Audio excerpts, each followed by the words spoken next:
talking about. All right, so I want to thank everybody for being here. Infrastructure of a Man. For those of y'all who are watching this recorded, I want to thank you all for being here. We're just going to continue this conversation real quick before we get started about me and one of the brothers were sitting here talking about the education system. Me being a former educator, him being a current educator, we definitely have our viewpoints on it.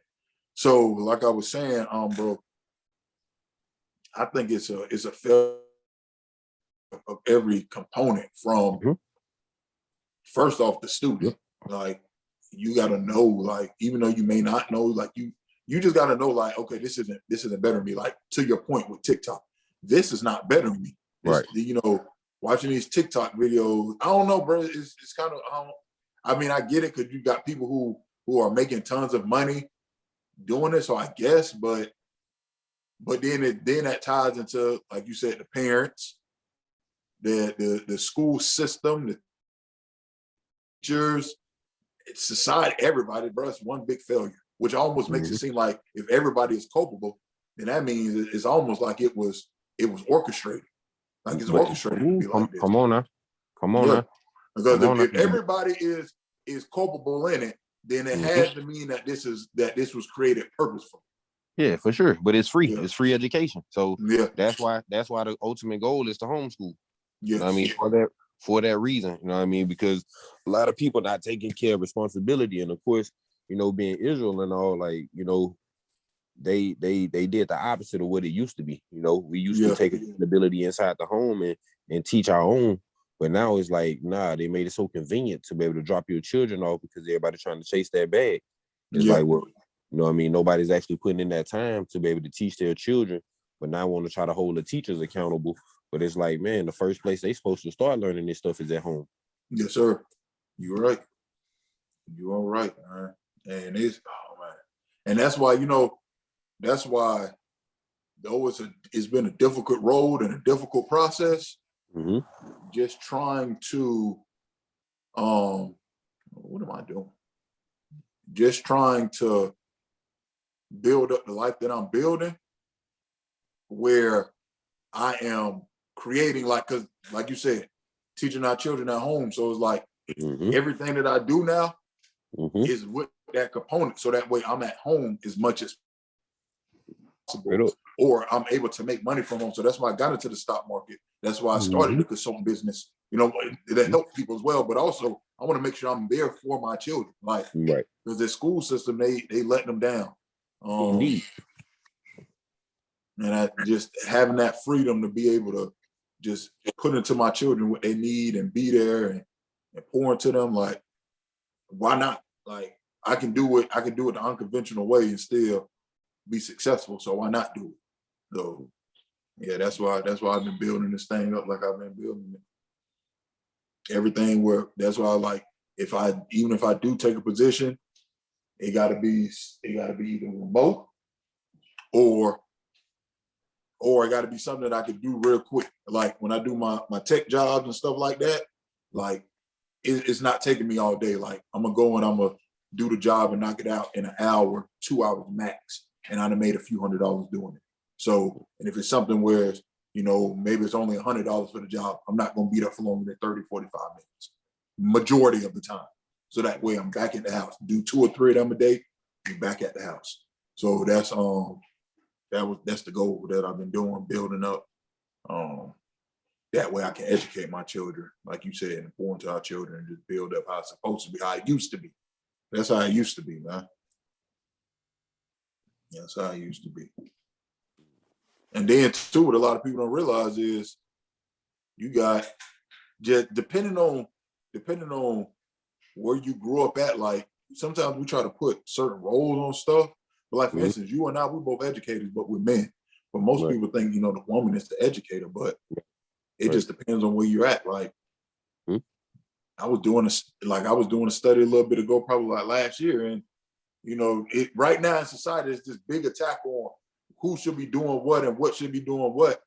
But I came across this, it's certain olden days, and some tribes still now, but mainly in the older days, there was some tribes in Africa where the father was the one that stayed home And the mother was the one that went out and worked. And the reason why the man stayed home was because he was staying home to protect the home against intruders and burglars.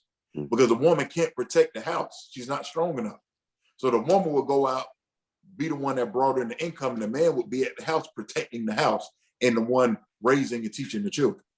So I was like, man, we create this quote unquote reality of how we think things should be. And then we try to blame them. Well, back in the day, well, what back in the day? What part of the world? What society? What culture? Because everybody was doing something different. You just got to figure out what worked for you and then do that. Right. At the end of the day, the goal is to be successful. Like that's the goal. Like people try to, they put too many restraints on themselves when the goal is just to be successful. Yeah, so yeah, we gonna keep building on that.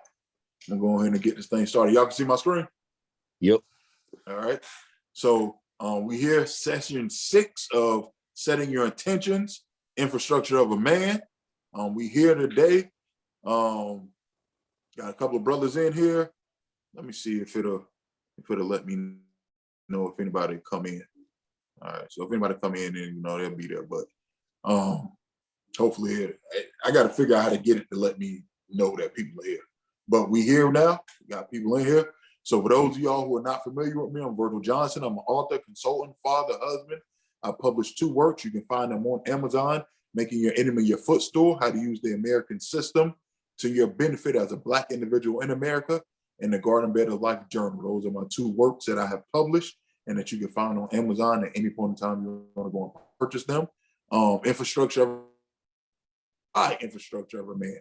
Infrastructure of a Man is an organization and a consultant business that works with men to help them overcome mental blocks and stuck points. We also help men restructure their ideas as well as help them create new ideas. We work together to form a support system where men can go to be understood, supported, as well as have an accountability group that will encourage one another to achieve the goals that these men have set forth in their life. Our aim is to ensure that real men prevail. So recap of what we've been doing over the last 5 days. Day 1, we chose our intentions. What were our intentions? Day 2, we went over our SWOT analysts. We went over our SWOT analysis. We went over in day 2. Day 3, we did our SMART goals. Day 4, we did our 5 W's of goal setting. And day 5, we did reverse engineering of our goals. We want to make sure that we're very intentional about what it is that we want to do. So we want to make sure that we covering all the bases. Yesterday, one of the pieces of or one of the tools that we were given was the filter system. So in the filter system, when it comes to your goals, it's very, very simple. When you come to a fork in the road and you have to make a decision on what to do, you should ask yourself one simple question. Which one of these decisions helps me move toward my goal? And you choose that decision every single time. If it's one decision and you're deciding if you should do it or not, how does this goal truly move me toward, does this decision or does this choice truly move me toward my goal? If it does not, don't do it. If it does, do it. Very, very, very simple. And I'm gonna tell you all, I just had to kind of go with that, kind of have that same choice today. So I was telling Alex earlier, I spoke to a lady today, one of my clients that I had met installing her security cameras. And she was telling me, she works in the tech field and she was giving me some, she'll be able to help me get into the tech field, stuff like that. And so, we had our meeting today and, she gave me a lot of great information and great places to start and all this and that, where I can make good money, work remotely, all of these things. And so I kind of fell into a conniption. And I was like, oh man, and talking to my wife is like, this is something that you should do. And I'm like, but I don't want to get distracted from me building my business, me building infrastructure of a man, me building my consulting business, me helping these men. And my wife was like, everything that she explained on the call and everything it is that you will be doing is every single thing that you will be doing for your company. So if anything, it'll be giving you practice to do what it is that you've been doing and that you will be doing for your business anyway. So building out courses, lessons, projects, tutoring, consulting, all of that. That's what this woman's going to help me get into in the tech field. That's exactly what I'm doing in my business. So all it'll do is just give me greater tools and more practice to do in my professional life what I want to do in my business life. And so when she put it like that, I was like, okay. So now I was able to make that decision because it was like, hey, if this is going to take me off the path, then I don't need to do it. But it's going to keep me on the path because I'm still utilizing the same exact skill sets. So that way I can, so now it's like, okay, this is something that I can potentially move into if everything fits right and properly. So that's the power of reverse engineering. Once you know what it is that you're doing and you move backwards, it makes it easier to stay on the path because you know where you're going. That's the difference between starting the goal at the beginning and trying to build the goal up from the beginning and building the goal up already starting at the end. You already know where you're going. So, you know, it's harder for you to get knocked off the path. Mm. So our outline for tonight, we're going to do our reading first. Today, I want to do a mental health check. And I also want to talk about our 21-day fast. Mikael, you started your fast too, right? Yes. Okay, good. And I just want to make sure nobody came in yet. We'll go over your part of your fast once we get to that, because I know we want to talk about some other stuff. So when we get to that, we'll talk about your part. And then Alex, of course, we'll checking in where you at on yours. All right, so I want to start off with the reading first, because I want to go into the other aspect a little bit later. Let me see. Real quick, while I'm pulling this book up, Mikael, what we were talking about earlier with the students, they haven't put y'all on, they're not putting y'all back on virtual learning? They've been talking about it. I know my son, he goes to school in DeKalb County and they on virtual learning. He started today. They're going to have him in there for this week. And then depending on what it looked like, they might be in there longer or they might go back on Monday. So we'll see. Yeah, it ain't like the students was talking about it more so than anything. So it's like the fact that they even hinted at it, I'm like, yeah, I'm pretty sure that's what's going to wind up happening. Yeah. Yeah. Alex, what about y'all? They putting I know Gabe, he's in kindergarten. Or they got Gabe on we live in Florida. They don't got COVID down here. they be full time. Yeah, if anything, they encourage the kids to get closer together. Wow. But no way as far as I heard. Oh, okay. All right, then. So we're going to jump into the reading, Letters to a Young Brother by Hill Harper. We're on part 2, which is titled School, Work, and Money, Mining Our Resources. So this is letter 4, starting on part 2 of the book. Staying in the game, the debt rule. Here's a quote from Will Smith. Too many people spend money they haven't earned to buy things they don't want to impress people they don't like. Dear young brother, hey man, I'm writing you from my house in LA. I just finished watching this documentary about the history of the US military. I bet you probably knew this already. I didn't, but almost 60 years ago today, US President Truman signed Executive Order 9981 to integrate the US military. That's a huge step in the history of our country. And many historians think that the integration of the military led to the end of Jim Crow segregation about 10 years later. History is cool, isn't it? There's a lot of things we can learn from our past as we look ahead to our future. And speaking of future, today I want to write you about your future. I want to write about something I call staying in the game. There is only one way to be able to dream big, work hard, and achieve the goals that ultimately make you happy.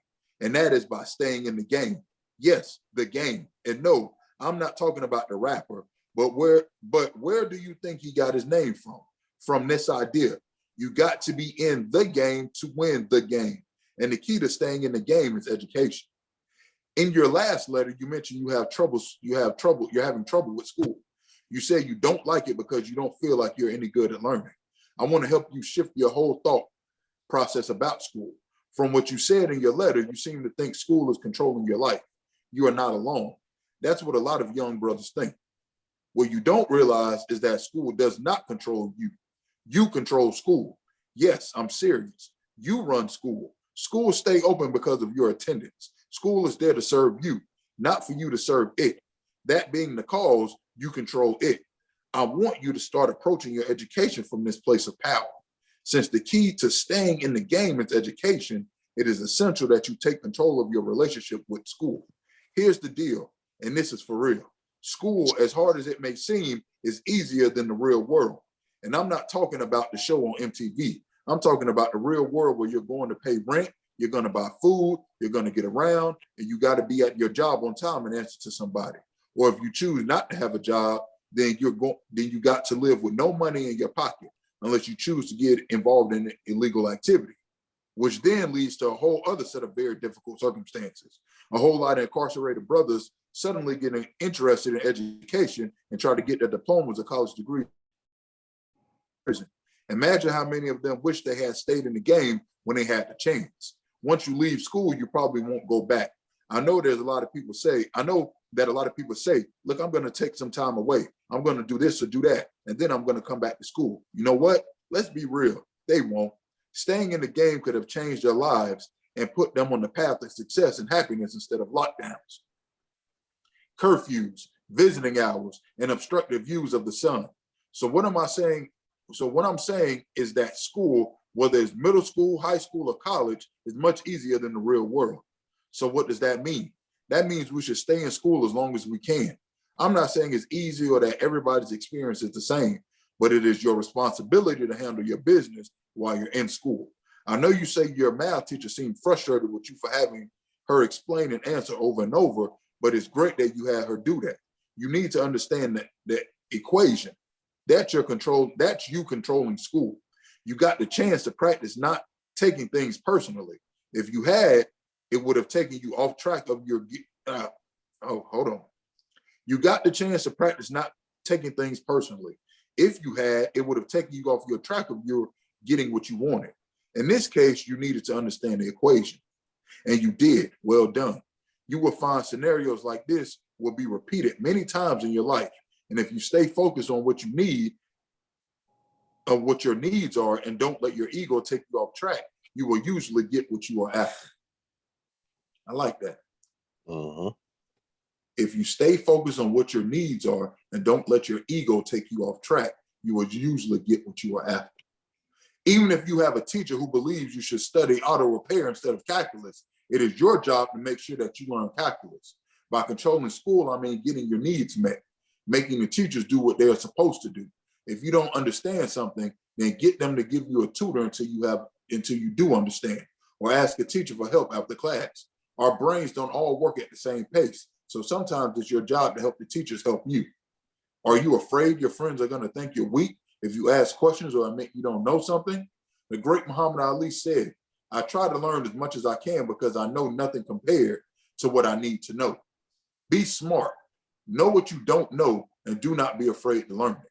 A lot of young brothers say to me, I can't afford to go to college because it runs up debt.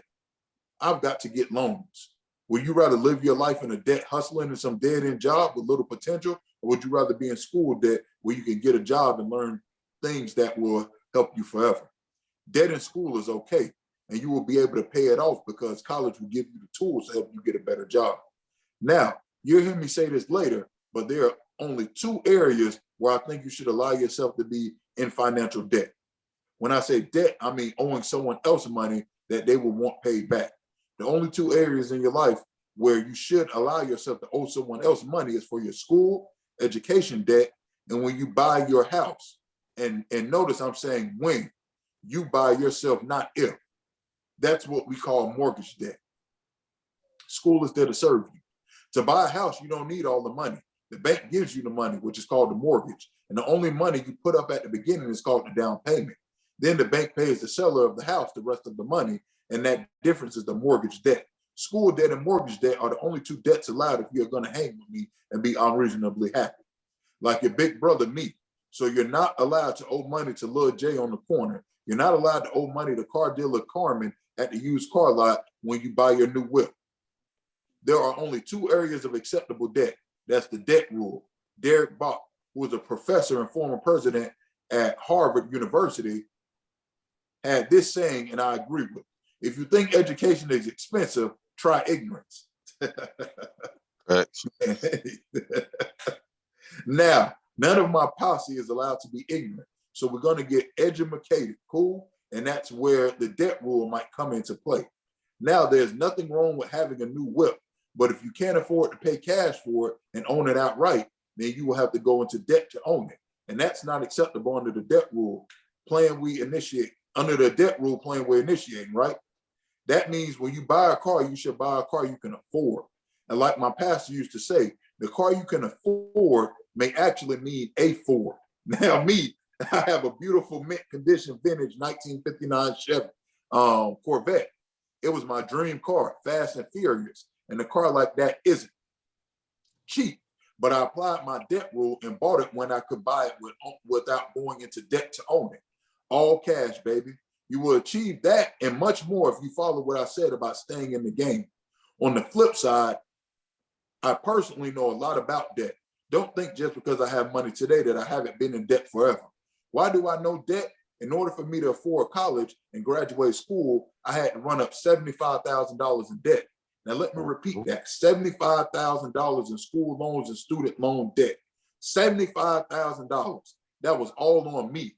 I went to public elementary school, public middle school, and public high school. When I went to college and graduated school, it cost money, and I had to pay for it. But it was so worth it.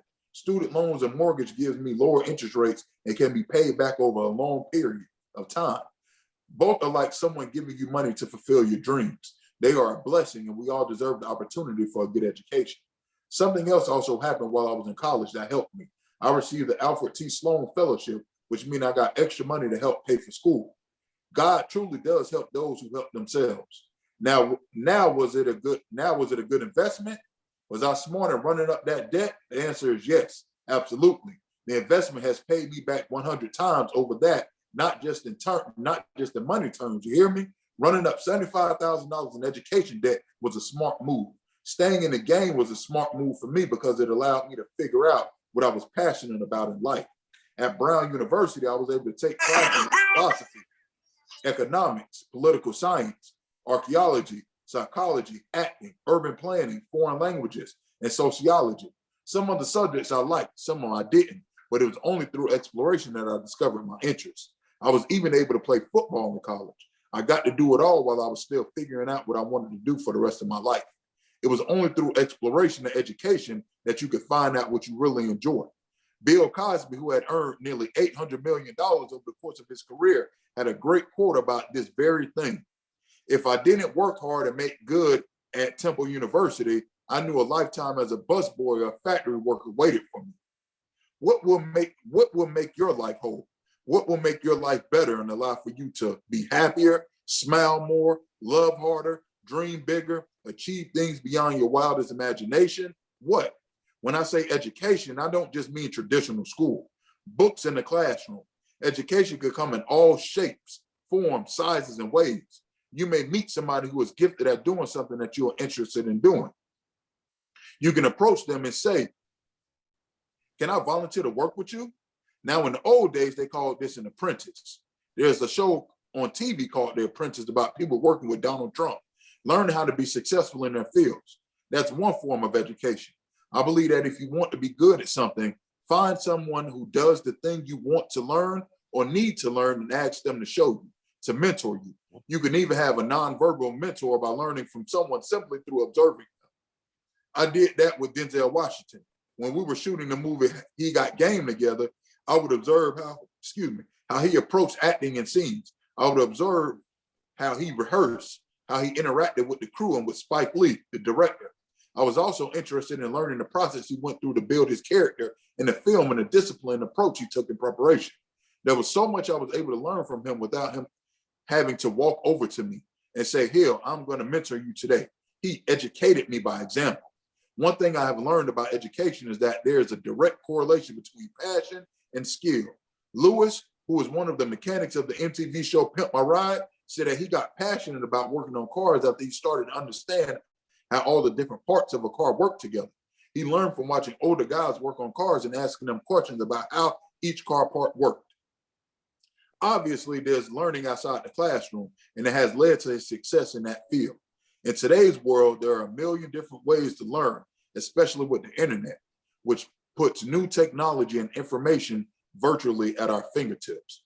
This chapter is a little long, so I'm gonna stop right there. We're gonna finish up the second part of it tomorrow. A few more pages. We're gonna finish that up tomorrow. So hold on one second. So if y'all want to take yeah, microphones off mute. Oh, here we go. Here we go. What's good, Derek? What's good, bro?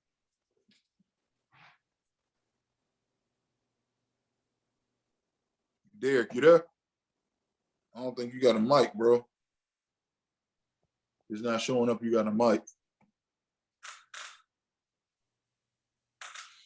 All right, but so what I want to do here, I want to pivot just a tiny bit for today's lesson. I want to talk about, I just want to see where everybody's at mentally right now. I want to talk about that for a little bit. I want to see where everybody's at mentally. And the reason why I wanted to read the book, and I just want to let y'all know I haven't read this book prior to you all, prior to me reading it to you all. I haven't read the book.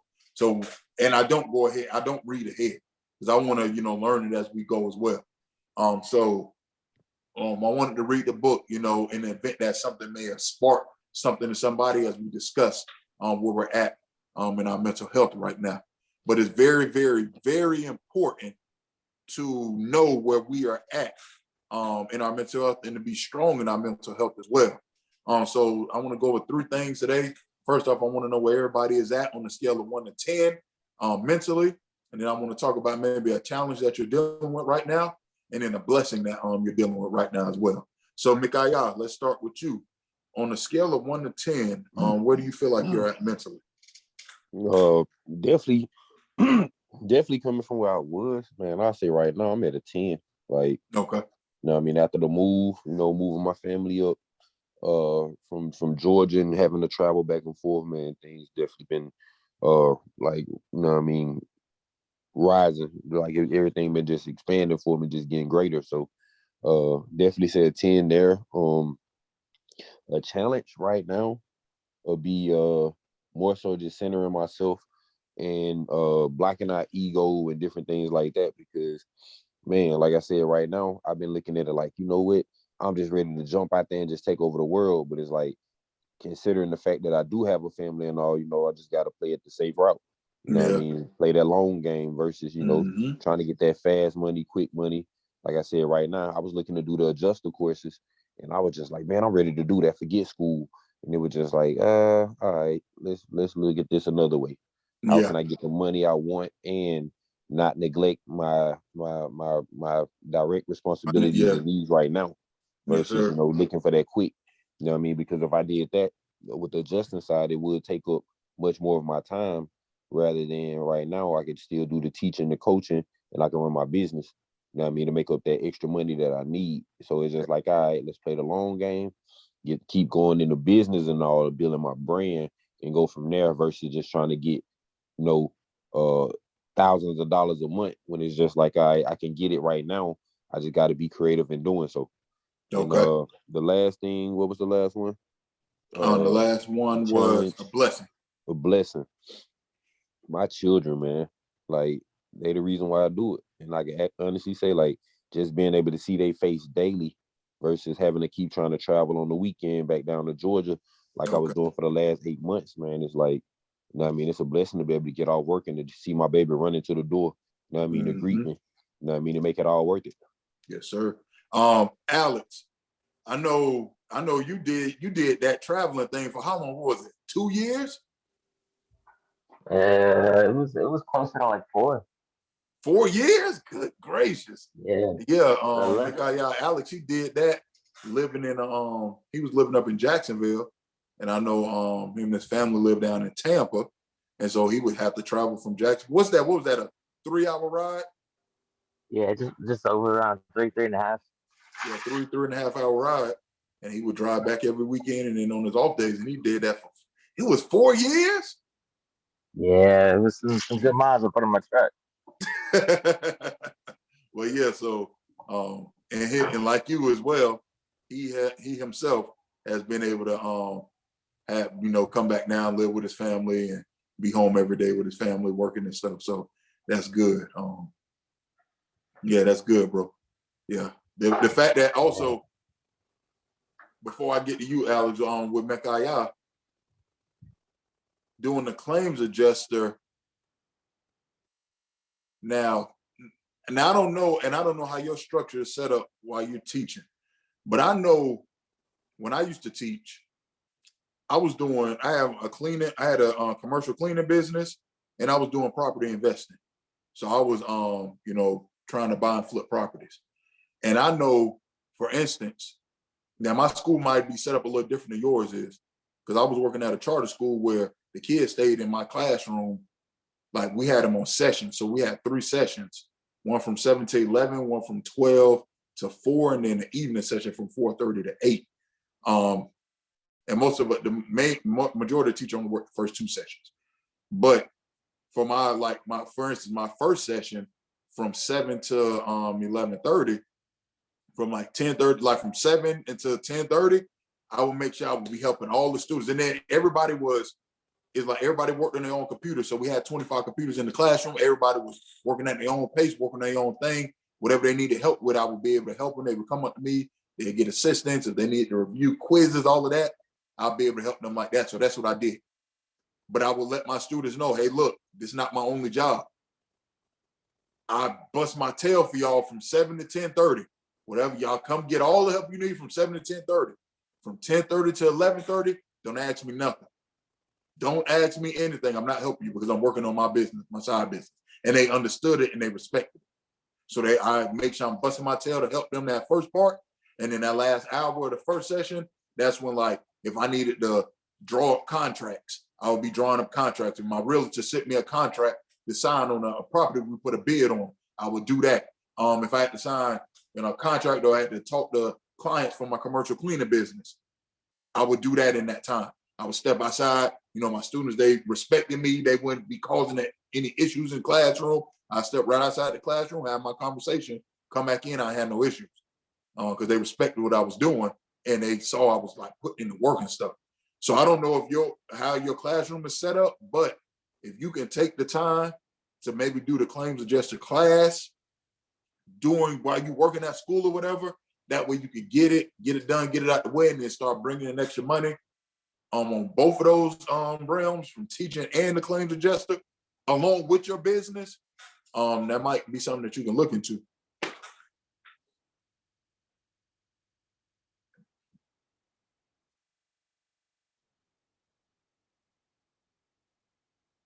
You there, Makaya?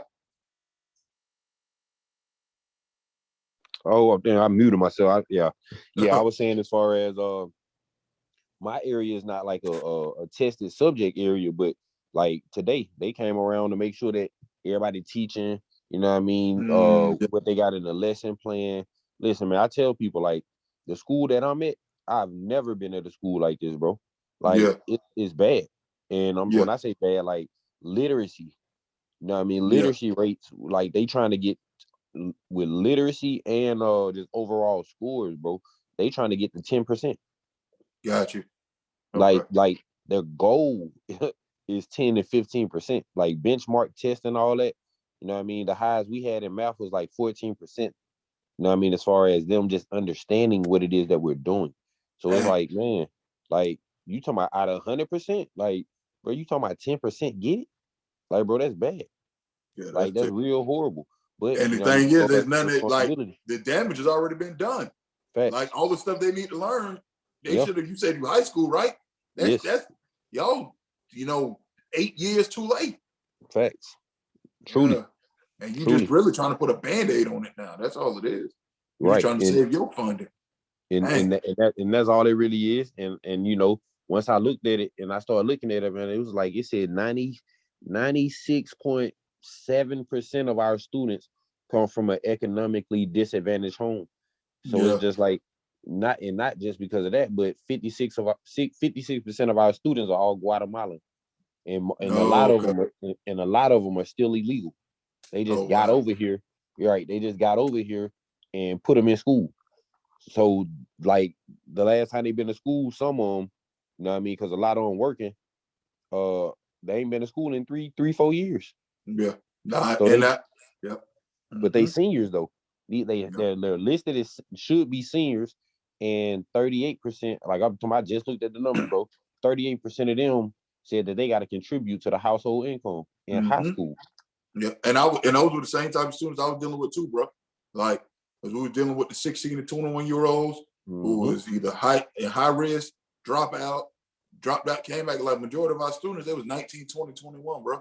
And they were 16, 17-year-olds like, nah, I gotta go to work because, you know, my mama, she Haitian. She ain't got, you know, she barely got us a green card. I got 4, 5 siblings. She can't really work. Now, if she working, but she only making $8, $9 an hour. So I have to work to help pay bills. So, bro, trust me, I get it. I know. Right. I know. And it was our people too, bro. Like you go and you try to help students and you like, we go do home visits and stuff, but it's like, yeah, what can I tell you? Like, yeah, you need to be in school and yeah, I can give you this story about how you're going to be stuck there. But you looking at it now and it's like, that's your reality. Like, right. If you don't work, your folk don't eat. Your little brothers and sisters don't eat. Like, or you already got 2, 3 kids and they don't eat. Like, so I know, I get it. It's hard, man. But you got to figure out a way how to carve out like your time. Maybe a planning period or something to do that. Right. But see, that's what I'm saying. Like most of the jobs that I've been seeing in store, like with my sister, she was like, she working 10 to 12 hours. Like, I got you. Like, it's really like hands-on. So that's why I was like, man, like I love to do it. But she said she'll do it. So I was like, hey, let's do it. Like, that's gonna make it a lot easier for me. So if she able to do that, you know, and I'm able to do this, like, let's do it. Like I told her, I'll put in 20. Like, I go ahead, put my 20 in and just go from there. You know what I mean? But after my 20, I ain't gonna lie. Like, I'm not trying to work one more year after that. I'm trying to go ahead and retire and, you know, really go ahead and just work in my business. Absolutely. Okay. Well, we're gonna keep working. We're gonna keep, you know, pushing toward that. You know, we got it. All right, Alex. Where are you at mentally on the scale of 1 to 10? I mean, that one kind of fluctuates to the day of the week, to be honest. So, but it's a cycle. It's something that, like I said, it's gonna. Hold on. Be a 10 one day. Hold on, real quick, Alex. Hold on. I'm gonna turn the recording off.